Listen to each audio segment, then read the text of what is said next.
KH ಮೀನಪ್ಪನವರೇ, ಸಮೃದ್ಧಿ ಮಂಜುನಾಥ್ ಅವರೇ, ಮತ್ತೆ ವೇದಿಕೆಯಲ್ಲಿರುವಂತಹ ಎಲ್ಲಾ ಗಣ್ಯರೇ, ಸಮುದಾಯದವರು, ಆದಿಜಾಂಬವ ಏನು ನಾವೇನು ಮಾತಾಡ್ತೀವಿ, ಭರತ ಖಂಡೆ, ಭರತ ವರ್ಷೆ, ಜಂಬೂ ದ್ವೀಪೆ ಅಂತ.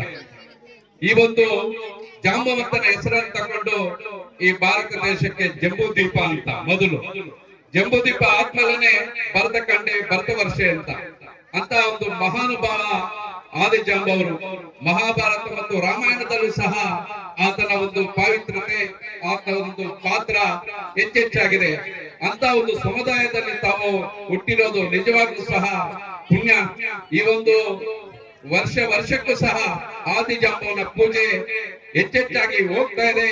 ನಿರಂತರವಾಗಿ ಇನ್ನೂ ಸಹ ಆಗ್ಲಿ ಅಂತ ಹೇಳಿ ಈ ಒಂದು ಆದಿಜಾಂಬವಂತನ ಒಂದು ವಿಶೇಷ ಪೂಜೆಗೆ ಆಹ್ವಾನಿಸಿ 4 ಮಾತುಗಳಾಡಲು ಅವಕಾಶ ಕೊಟ್ಟಂತಹ ತಮ್ಮೆಲ್ಲರಿಗೂ ವಂದಿಸುತ್ತೇನೆ.